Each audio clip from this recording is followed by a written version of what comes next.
kembali di channel Firman Historical Project, channel yang selalu berusaha menyajikan konten-konten yang informatif, edukatif, dan inspiratif. Kali ini kita akan berbagi wawasan sejarah seputar teks proklamasi ya, dimana sebagaimana yang kita ketahui bersama di halayak umum bahwasanya kita hanya mengenal salah satu teks proklamasi, yaitu teks proklamasi yang dibacakan oleh Insinyur Soekarno dan didampingi oleh Muhammad Hatta di Jalan Pegangsaan Timur nomor 56 di depan rumah Soekarno ya. Padahal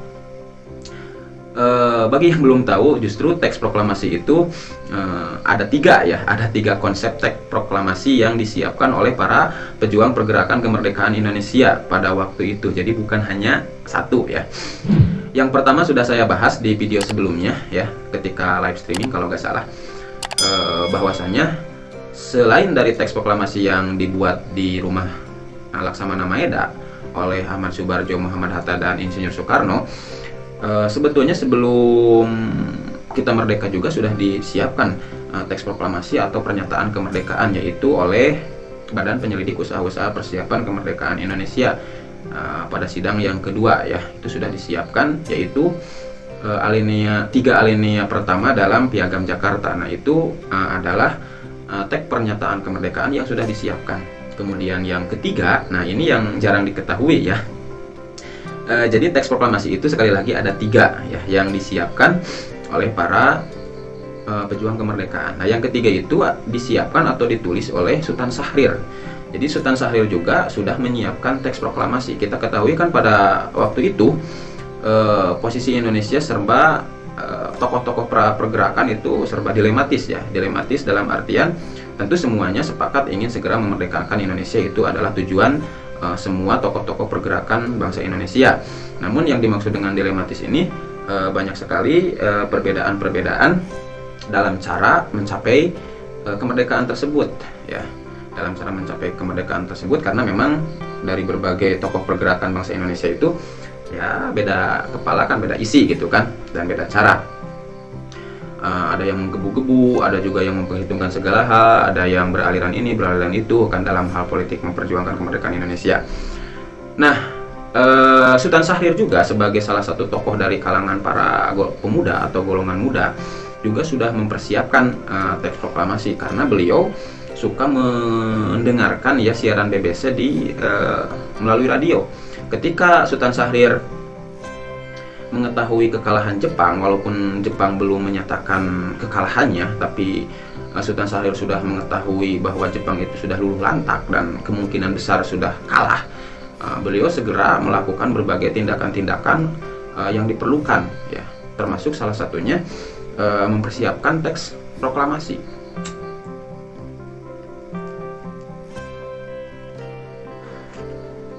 Selanjutnya kita ketahui juga bahwasanya antara golongan muda dengan golongan tua itu terjadi perbedaan pendapat yang cukup sengit ya, bahkan sampai-sampai ya kalau istilahnya sudah mulai ke arah-arah yang serba mencekam ya. Pada waktu itu hampir-hampir terjadi yang disebut dengan perang saudara ya, kalau saya istilahkan tidak terlalu berlebihan, karena golongan muda ingin cepat-cepat melakukan pernyataan kemerdekaan atau memproklamasikan kemerdekaan, sedangkan golongan tua masih banyak beberapa hal yang menjadi pertimbangan mereka.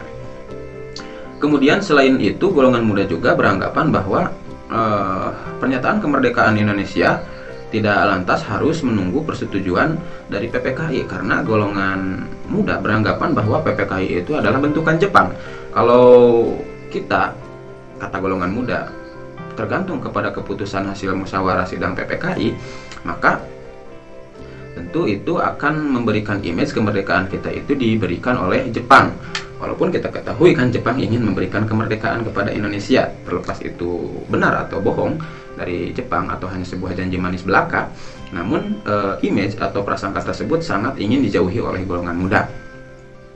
Nah, karena kekehan dari golongan tua yang disampaikan oleh Insinyur Soekarno jelas menjadi dongkol ya di pihak golongan muda, terutama Sultan Syahrir. Untuk itu Sultan Syahrir sesegera mungkin menyusun teks proklamasi, dan Sultan Syahrir mempersiapkan segala sesuatu halnya, namun tidak di Jakarta tapi di Cirebon ya. Di Cirebon kemudian diberikan kepada salah satu kawannya di Cirebon, karena di Cirebon itu salah satu wilayah yang memang sangat dikuasai sekali oleh golongan muda, karena di sana ada banyak sekali pelajar-pelajar pergerakan jaringan-jaringan dari Sultan Syahrir. Kalau nggak salah namanya Sudarsono ya. Nah, diberikan kepada Sudarsono kemudian mempersiapkan segala sesuatu hanya di Cirebon bila terjadi sesuatu hal yang tidak sesuai dengan yang diharapkan gitu kan. Makanya ketika waktu itu terjadi peristiwa Rengas Dengklok, nah di Cirebon sendiri sudah diproklamasikan kemerdekaan ya, sudah diproklamasikan kemerdekaan yang dilakukan oleh Sudarsono pada tanggal 15 Agustus 1945. Jadi sebelum dibacakan teks proklamasi pada tanggal 17, sesungguhnya sudah dibacakan teks proklamasi pernyataan kemerdekaan bangsa Indonesia oleh golongan muda di Cirebon ya. Namun saya cari-cari ya, belum ketemu ya arsip tulisan teks proklamasi yang disusun oleh Sultan Syahrir. Bila ada teman-teman ataupun kawan-kawan yang melihat dan menyimak video ini dan mengetahui informasi tentang arsip dari teks proklamasi yang disusun oleh Sultan Syahrir, boleh ya komen dan berbagi arsipnya. Jadi kita juga sekarang mengenal bahwa teks proklamasi itu bukan hanya satu, tapi ada 3. Kemudian terlepas dari polemik yang tadi saya sampaikan, intinya tentu mereka semua tujuannya satu, sama tujuannya ingin segera mungkin mencapai kemerdekaan, karena semuanya pada waktu itu berjuang, kata tadi juga berjuang menuju satu tujuan, yaitu segera mungkin menjadikan bangsa kita, rakyat kita yang merdeka. Untuk itu para generasi muda, jangan sampai berleha-leha dalam mengisi kemerdekaan kita, karena kemerdekaan bangsa kita itu dicapai bukan dari santai-santai, bukan dari pemberian, bukan dari kesenangan, tapi kemerdekaan kita justru dicapai dengan berbagai pemikiran, perjuangan, pengorbanan, dan yang lainnya. Semoga menginspirasi. Sekian untuk video kali ini. Wassalamualaikum warahmatullahi wabarakatuh.